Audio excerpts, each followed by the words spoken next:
are going to die, Johnny. Hit the iron bell like it's dinner time. Hi everyone, it's Hannah and Cailin. So today we're going to be doing our second book club video. Book club meeting. Book club meeting. Meeting 2. And we're going to be talking about both of our all-time favorite books, I think. At least recently, for sure. Called Tiny Beautiful Things, Advice on Love and Life from Dear Sugar by Cheryl Strayed. She's also the author of Wild, which has now been made into a movie, starring Reese Witherspoon as her, I think. Yeah.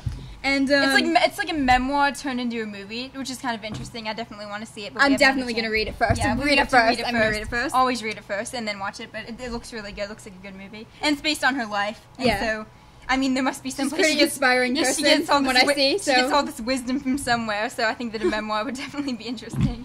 So basically, the book is kind of like a collection of essays, and they were actually, this is interesting, compiled from a literary magazine called The Rumpus, which Cheryl Strayed actually... she's an advice columnist, or she was. She actually used to write anonymously for this this literary magazine called The Rumpus, and her pen name, I guess, was Sugar. So they'd write Dear Sugar, and that's where the name of the book came from. And then she'd, sign her advice. Sign her.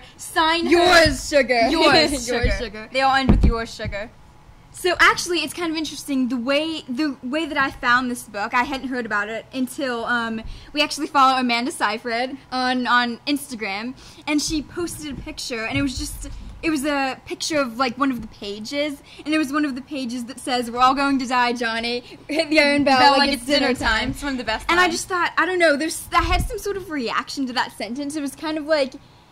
It's impossible to describe, but I know we get the same feeling. Well, I know how a lot of her. I know a lot of people do, because that's why they read her books, because there's something about the way that she writes. It's a very compelling kind of compelling. That's a good way to describe it. It's kind of like it's like, when you're watching a movie and like the ending line or just like one of the lines that transitions from scene just makes you feel something. It's like like that kind of feeling. Like I don't know. It's kind of that's how I would describe it. So anyway, thanks to Amanda Seyfried, it made me want to read it, and then we went on the hashtag because Amanda hashtag Dear Sugar, and then you go on the hashtag and you just see there's all these pictures of like her pages and just quotes and things like that, and it's just I had to read it, and I didn't know because she told me about it. She like texted me right away. You have to look at this, and I didn't know it was a book. I just sort of thought it was maybe a blogger or maybe just I mean it was at one point. It was at one point, but now it is a book. So then right away we knew, and then actually her mom got this for us for I think it was her 18th birthday. She left a little note in it. Yeah, our mom got it for us. Oh, and I love just going right into why this is so great. It says right here, let yourself be gutted, let it open, you start here. And that's kind of like the introduction to the book. Yeah. Which I think,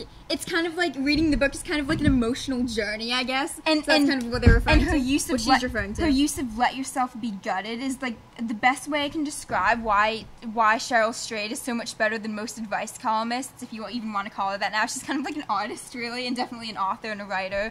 But advice columnists, usually when you read it, I feel like they just sort of like, in like teen magazines, they all have that advice column and all sorts of magazines. I feel like most advice columnists sort of sugarcoat the issue or kind of lead you to believe that it's not, whatever it is you're feeling is probably not as bad as you think it is. And there's often, I think, like not a level of understanding from the columnist. They're just kind of like, I guess this is the advice that I'd give you in that situation. Yeah, and what's great about the way Sugar answers her letters is she acknowledges the pain. Like she doesn't sugarcoat. Well, I already said that. She didn't sugarcoat it. She goes right into I understand why you feel that way. That's a horrible situation to be in.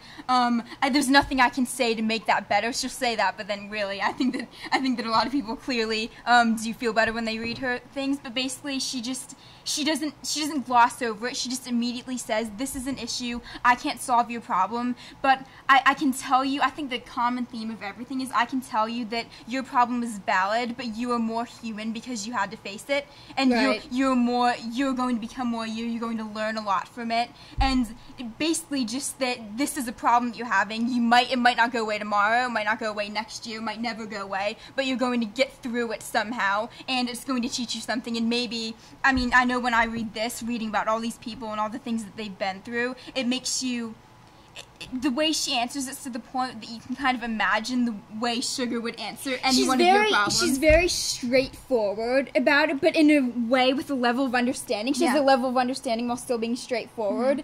And it's kind of like when you read her advice columns, I kind of put myself in the position of the person who received this letter from her, and it's kind of like, it's almost like her straightforwardness and like will to tackle the problem kind of gives the advice seeker the strength to tackle it themselves. Yeah, for sure. Kind of. Even if she does say that she never really offers a solution, except for I think it is cool how every once in a while she'll say, I suggest you do this, or I suggest you seek help with this. And a lot of times, but she doesn't give you the solution. She can, and she also.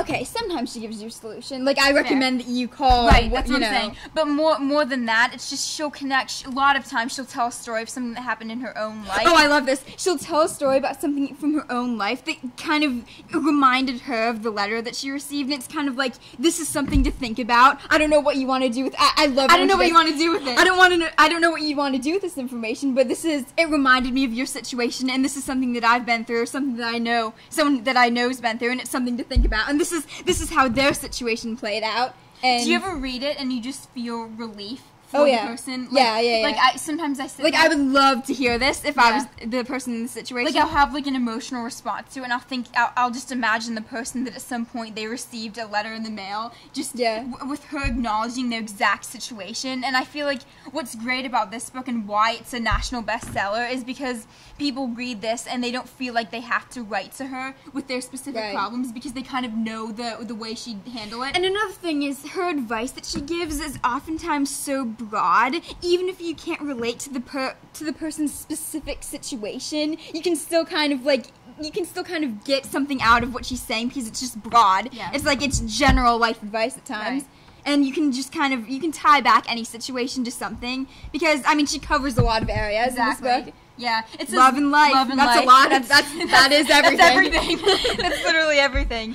But I don't know. I mean, she just what I like about, even if, like, this is one of those books where you can just pick up at any point during the day or at any time, and you can just turn to a random page, and it doesn't matter if you've read it before, it doesn't matter if you've never read it before, it doesn't matter if it comes before another story, because it doesn't matter which order you read them, and they're all just separate pieces of advice and stories, and you can read the same thing over and over and over again. I've read so many of these I've just picked up and read again and again, because she's got so much power in her words. Yeah, power. Power. I've actually read this entire book cover to cover twice. I mean, that's every word twice. And I still, at times, I just pick it up and read it. Oh, I kind of want to go back to that story. That was inspiring. That fits my situation here, so I'm going to go back and see what Sugar has to say about this. And it's something that you can always go back to, even if you've read the whole thing over and over again. It's like one of those things. I think it's important to mention, along with the fact that she doesn't pretend like your problem isn't valid or it's like, it's so frustrating when, like, and this is more than just advice columns, anything in general, when you're dealing with a situation like a hard time or something, and somebody comes to you and says, just get over it, or you don't need to worry about it because of this, or anything like that. I think that it's almost to the point where it's like harsh. She'll harshly go at someone like you need to do this, or like get a grip. Like she'll say, oh, your problem is this, and it's like, it's you could argue that it's frustrating. Painfully honest. Yeah, it's frustrating when you have to deal with a situation that you can't overcome. But it's more frustrating when people are acting like it's not a problem. Yeah. So I feel like the first step for all these people that she writes to, her being just that painfully honest, it's helping them to face their problem head on. That's helping them more than anything else could, I think, because then they really get to the ground. And she talks, I think in a few of them, definitely in one, will go on and on about how you have to get to the ground. Like, you have to literally sit on the ground. Do you remember that one? She was talking about when she was talking about her struggle to write her first book and how she didn't care how it turned out. She just cared that it got done, which makes perfect sense. I think when you have something inside you and you want it to come out. And she said, I literally wrote the last word of my book sitting on the floor in my kitchen, because you have to take it. And I think that, I don't know if she tied this back on purpose. I'm sure she did, because she's a genius, and I feel like everything ties back to everything else. But that is kind of the ground root of everything she's ever told anyone. It's almost like the theme of being grounded. Yeah. Like being every piece of advice present in your situation. Every piece of advice she's given has been strip away everything except for the root of the problem, and then you have to build up from there, even though that's the most difficult thing to do. That's sometimes what you have to do. Because all these people, there are people who've lost children and can't get over it. There are people with depression and bipolar disorder and anorexia. I mean, all these legitimate problems that she's so honest with that. There's nothing you can do but acknowledge it in its entirety and then just tackle it, and then just go from there. Even though it seems impossible, what else are you gonna do? This is just something that stood out to me. We're getting very specific here about the actual content of the book. It says, if you had to give one piece of advice to people in their 20s, what would it be? And she says to go to a bookstore and buy 10 books of poetry and read them each 5 times. And then it says why, and she says because the truth is inside. And I just think this is real. First of all, I will do that. I'm 18. I'm not yet 20, but I'm actually going to do that immediately. And I don't know, the truth is inside. Yeah. I feel like it brings back the theme of the entire book. And it's kind of, I mean, when you read these, it feels like you're reading poetry, or at least really good creative literature. Yeah. It's hard to describe. I mean, that's when Hannah was talking about when she first saw a post about it on Instagram, like, that's why you were drawn to it, right? Because by the way, I'm always here. I don't know what you're gonna say, but I'm already laughing. I always text her sugar advice, like she'll be having a problem, and I'll just be like, wait, hold on. One of it is, I'll never know, and neither will you, of the life you didn't choose. There's nothing to do but... No, it was the ghost ship that didn't carry you. There's nothing you can do but salute it from the shore. And this is, I mean, slightly rephrases just from memory, but I always tell her that because she has a lot of problems letting things go. I have a lot of problems. She has a lot of problems with letting things go after we make a major decision. She has, like, something happens, even if it's out of our control. Sugar acknowledges it a lot, where, like, when one good thing means the loss of something else. So, right. I mean, it applies to all kinds of different things. So basically, I'm always texting her, there's nothing to do but salute it from the shore. And sometimes you salute it from the shore, and then you have to climb back on shore and give it another salute. Yeah. So it's... Gosh, so relatable. Yeah. It's just one of those things. I mean, that you just felt compelled to tell that because that's something...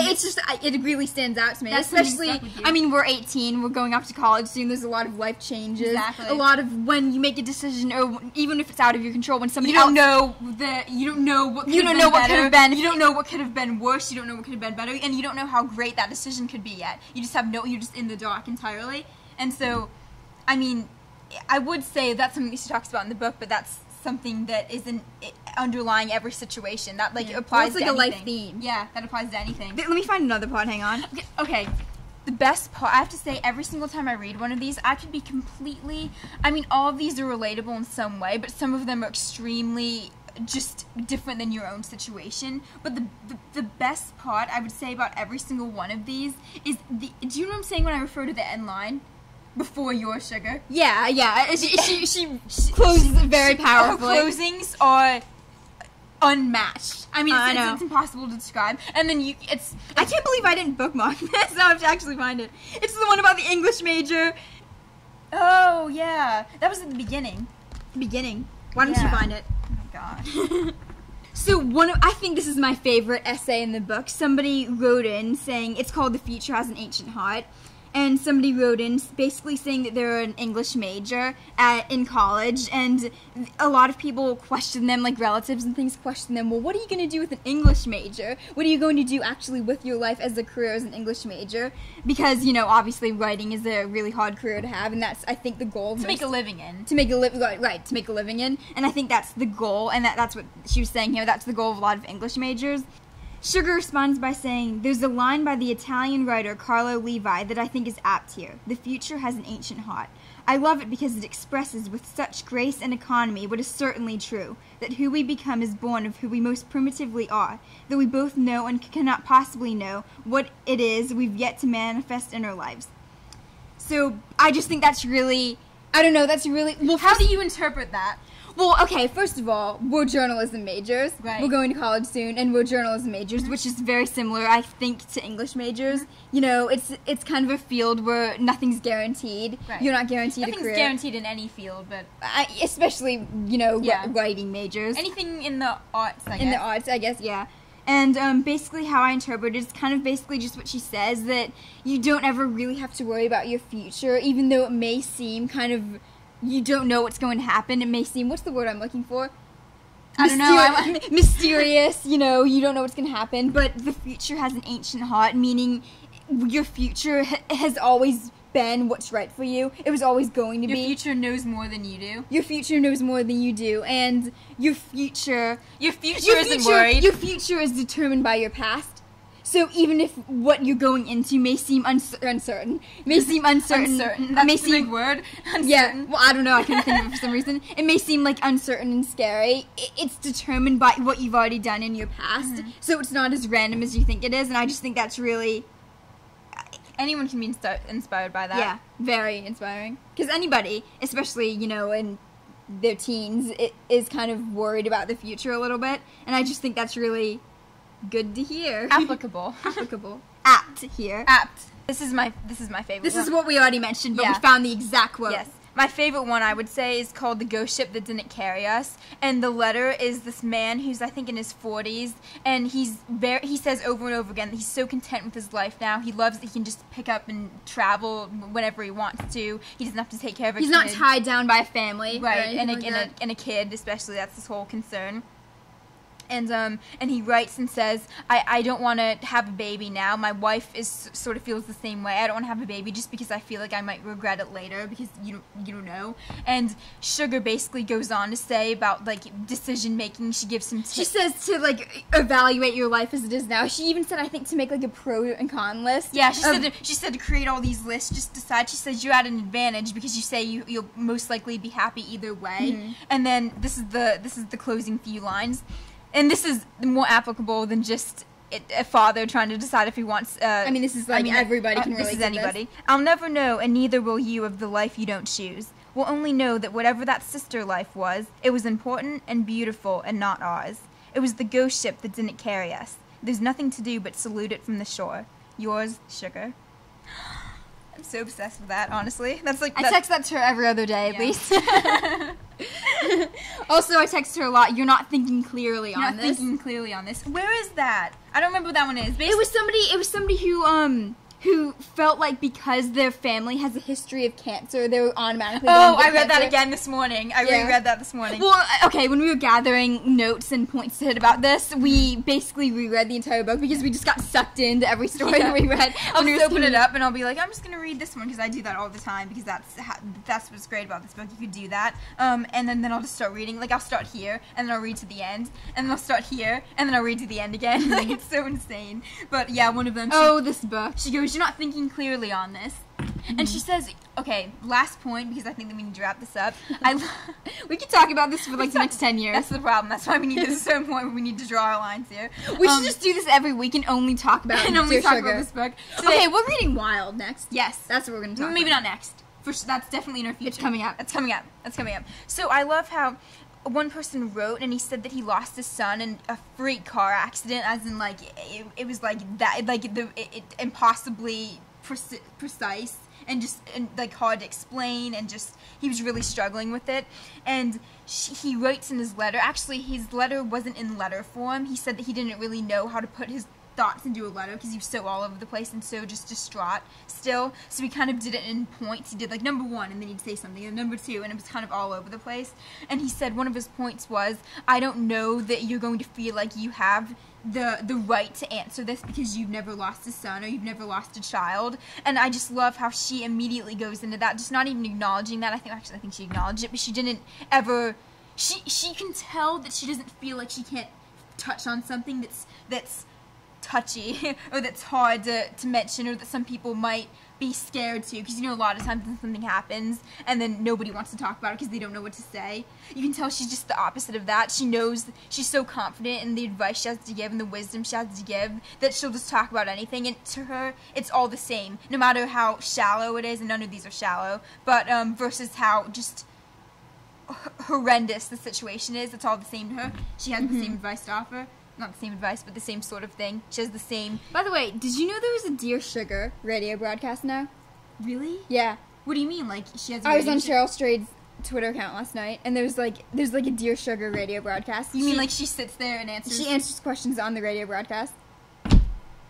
Whoa. We'll link to it. Whow. I know. Whoa. I'm gonna start listening to it. Yeah. I pulled up the little play thing which says, like, it was... Is it live at a certain time? Probably. I mean, Probably archived. I'm probably. assuming it's archived. Maybe. And I have to look at that. I like, totally right wanted to now. watch it. I didn't have time though. I only had a few minutes, and Yeah. it was longer than that. We But have I'm going to get to that. We have a long car ride to Tennessee tomorrow. I know what I'm doing. Oh, dear sugar. Okay, so let's wrap this up. I mean, in conclusion, this is so great because it just... And In conclusion, if you haven't read this book, what are you doing? What are you doing? What are you doing? Read it. It put simply, it's great because of the power in her words, and I can't really describe it unless you read it yourself. You probably won't be as impacted by the same stories that we were, but that's what's great about it. You will find a story in here that really resonates with you, and then you'll find a bunch of other ones too. And it's just, anytime you feel like you need inspiration, I feel like this book always has that to offer you, and there's any story for it, and it's just, it's beyond speechless. We're speechless. Okay. So, and then we'll definitely link to the radio broadcast that she was just talking about. And so next time, what are we going to review? We might be I think Young Jane Austen. Young Jane Austen. Our editor has a book out called Young Jane Austen, and it's about the young life of Jane Austen, the writer. And I already started reading it, but we're going to finish it and review it. Yeah, that might be your next one. So until then, or whatever else we have next. We'll also link to our book. Yes. Somewhere. The Twin Connection. It was out in October. And, we have news about that soon, actually. Oh, wait, we can just talk about that now. It'll be free. Today's July 1st. I was talking about the other thing next month. Oh God, we have so many news. We have so many news. Okay, well right now, it'll be free on Kindle. On July 2nd? That's tomorrow. It is? Mm-hmm. Okay, so tomorrow. It'll be free tomorrow on Kindle. So if you haven't had a chance to read a book, tomorrow will be a good day. Yeah, and I've seen the Kindle version because our grandma has it, and I love the way it looks on Kindle. I just think I love the way they did that whole sort of design thing. So until next time, Bye.